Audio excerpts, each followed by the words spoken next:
धान की रुपाई करने से पहले या फिर रुपाई के तुरंत बाद हमें कौन सी खाद डालनी चाहिए और क्यों डालनी चाहिए, तो ये सवाल आज की डेट में हमारे हर एक किसान भाई पूछते हैं। तो किसान वीरों, इस समय हमें केवल एनपीके या डीएपी या फिर सिंगल सुपर फॉस्फेट इनमें से किसी भी एक खाद का हमें रुपाई करने से पहले या फिर रुपाई करने के तुरंत बाद डाल देनी चाहिए। मतलब जब हमारा खेत तैयार हो जाता है और सुहागा लगाने से पहले या फिर सुहागा लगा के खेत पूरी तरह से तैयार करके जैसे ही हम खेत से बाहर निकलते हैं तो वैसे ही हमें इन खादों की टॉप ड्रेसिंग कर देनी चाहिए, क्योंकि खेत तैयार करने के तुरंत बाद मिट्टी मुलायम होती है, पानी भी मटमैला होता है, तो जो खाद के दाने होते हैं वो मिट्टी की सतह से एक आधे इंच नीचे चले जाते हैं, जिससे हमारी धान की नर्सरी को उसी समय ही आवश्यक पोषक तत्व जैसे कि नाइट्रोजन, फास्फोरस, पोटाश ये फिर धीरे धीरे हमारी धान की फसल को मिलने लगते हैं, जिससे बाद में हमारी फसल बहुत ही बड़ी तरीके से ग्रोथ करने लगती है।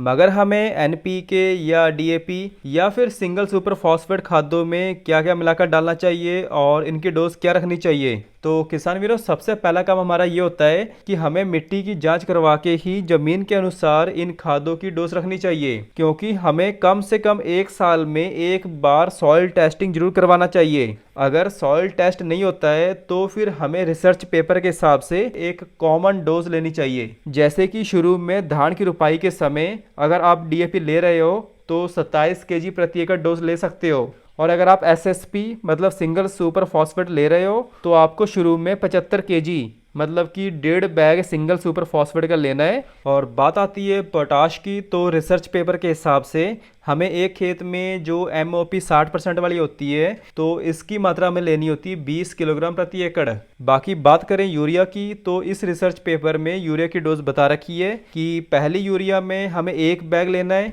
और दूसरी यूरिया में अगेन 1 बैग लेना है। बाकी अब तीसरी या आखिरी यूरिया में आधा बैग मतलब कि 20-22 किलोग्राम प्रति एकड़ के हिसाब से आप ले सकते हो। ये एक कॉमन डोज बता रखी है रिसर्च पेपर के हिसाब से, अगर आपने सॉइल टेस्टिंग नहीं करवाया है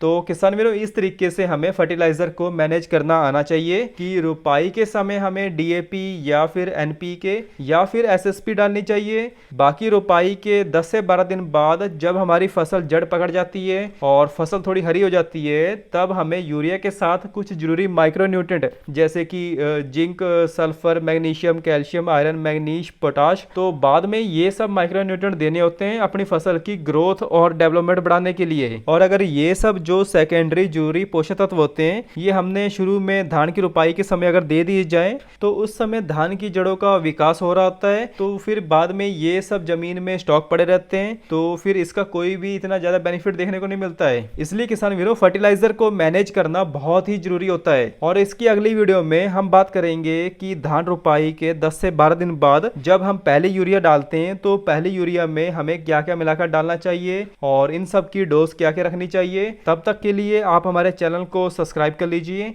धन्यवाद।